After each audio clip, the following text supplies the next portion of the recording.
Hello, it's John Heaton, and today I'm going to review a Dire Straits album called Love Over Gold. I don't think I've done it before. I know I've done their first three albums, which are my favourite of theirs. I haven't done this one or the ones after that.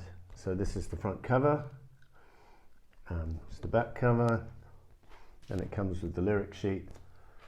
And it was on the Vertigo label, 1982, September the 24th, 1982. So actually looking at the date, it was very soon after or just before I started at Exeter University, and I was trying to remember where I bought this album. I've got memories of buying it in Our Price in Wimbledon on the Broadway, but which would suggest that I probably didn't buy it on the day of release, because I think the term started before the 24th of September. Anyway, I was quite excited when it came out. I remember Telegraph Road was the lead-off single, and that got to number 2 in the UK charts, and was a great piece of work in my opinion. And when I did buy the album, I'm not entirely sure how soon after release it was. I got it home and played it. The expectations were pretty high, because Making Movies from 1980 had been a pretty solid album, and it was a toss-up for me between that and Communique as to which was my favourite.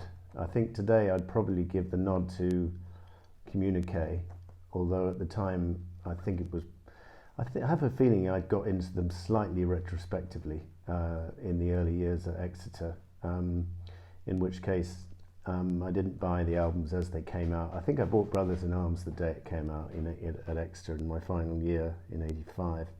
Anyway, Telegraph Road leads off the album, and it's a very long song, 14 minutes 18 seconds, and it's Dire Straits attempting to be epic, and for the most part pretty much succeeding. I think it's a great piece of work, and good mixture of storytelling from Mark Knopfler, and great guitar playing, good build-up, and considering it's 14 minutes, as one reviewer said, it tested the patience of the average listener to have a track of this length. But I think the fact that I remember thoroughly enjoying it at the time, when I just recently revisited the album in preparation for this review, I was not getting tired of the length, so that's a compliment. So yeah, I would give that, if you forced me to give rankings, I would give that track an 8.5 out of 10. Private Investigations is next, and it closes side 1, so just the 2 tracks on side 1, and this is 6 minutes 46 seconds, and this is just a gorgeous combination of Knopfler playing sort of classical acoustic guitar with some mumbled lyrics, and then Alan Clark playing some very nice keyboards at the beginning, and then all the way through really, and at the end with those crashing chords. And I think this is one of Knopfler's best lyrics.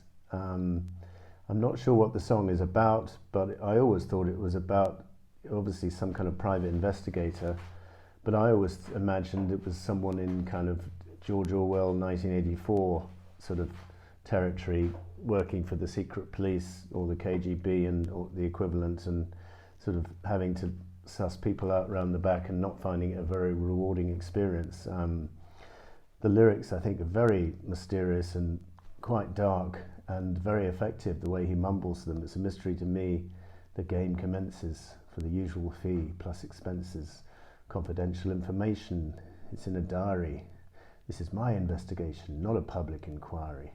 I go checking out the reports, digging up the dirt. You get to meet all sorts in this line of work. Treachery and treason, there's always an excuse for it, but when I find the reason, I still can't get used to it. And then the great last verse, which I think is probably the best of the lot. And what have you got at the end of the day?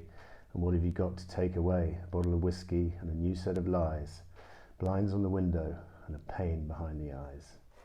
I think it's a very effective song. And the piano chords at the end, I thought at one stage I was thinking they were a little bit pretentious, but actually re-listening to this, I think the song works, and it is quite dramatic in its length and its suspense, and the way it moves from different parts of the song with that loud guitar coming in, and then before Alan Clark's piano playing. So Alan Clark took over as the keyboard player from Roy Bittan had been on Making Movies.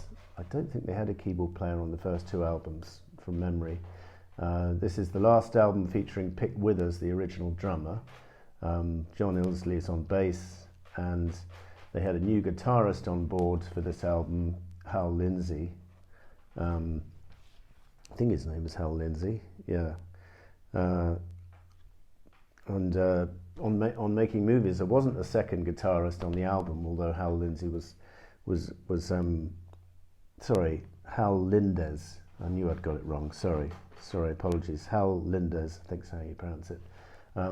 So he was not on the Making Movies album, but he was recruited for the tour which followed. And as you probably know, the second guitarist on the first two albums was Mark Knopfler's brother, David Knopfler, who left after Communique for various reasons. I think they had a bit of brotherly rivalry going on, or sort of fell out to some extent, not massively. But anyway, so side one, really top marks, more or less. 9 out of 10 I'd give Private Investigations. Unfortunately, side two is not quite as good.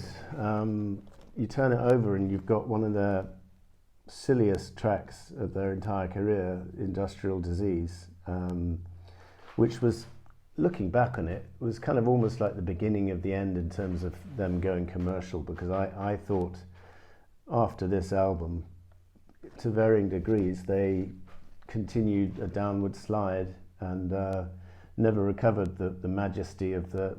I'll go out on a limb and say their best albums are their first three. It'd be interesting to know what you guys out there think, whether you agree with me on that. Like people like David Jenner, who I know you love the first three albums. Do you think this one is a step down and the ones that follow, or do you think they maintained the same standard? I just didn't like it when they went commercial, and I think this song is, apart from having stupid words, you know, rhyming sneeze with disease and freeze with disease and even striptease with disease, and then pointless references to Jesus in the last verse. I think it's meant to be a dig at big business or something, but it comes across as, I think he's trying to be amusing, and it's not very amusing at all, in my opinion. I just don't like it as a song. I find it quite grating.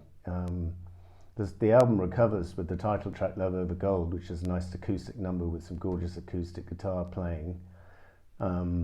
Not quite on top notch compared to some of the best ballads from Dire Straits over the years, like Romeo and Juliet and Brothers in Arms, the title track, but it's pretty good. And then It Never Rains, I enjoyed listening to it last night in preparation for this. A decent lyric and quite a decent tune, just not very memorable. You don't find yourself humming this one, but it's certainly not offensive.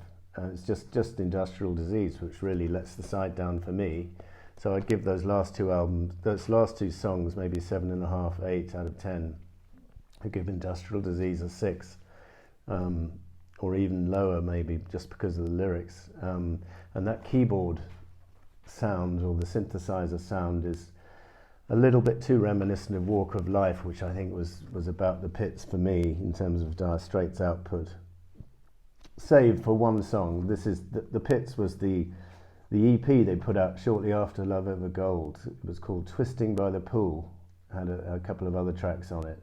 I just thought that was possibly the most disappointing single I ever remember buying, because you know, Dire Straits were one of these bands who had hardly put a foot wrong, and then they came out with this rubbish song called Twisting by the Pool, and it was a minor hit. But anyway, Brothers in Arms I might get around to reviewing later. It's a mixed bag. It's full of great songs, but also some not so good songs. This album was recorded in a studio called the Power Station in New York City.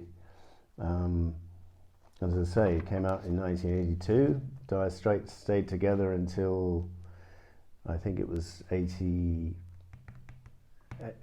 is on Every Street came out, and then they split up, and then they got back together for a few years and then split up again and Mark Knopfler's been solo all the while since. So, as I say, I'm going to say that the self-titled debut, Communique, Making Movies are the peak. If you haven't checked out Dire Straits, check those ones out before you reach for this one. But having said that, this side one of this album is absolutely top notch. Just side two is not quite so good. And how often have I said that in reviews over the years? It's quite often the case that one side of an album is considerably stronger than the other, and that's the case here, in my opinion. So thanks for watching.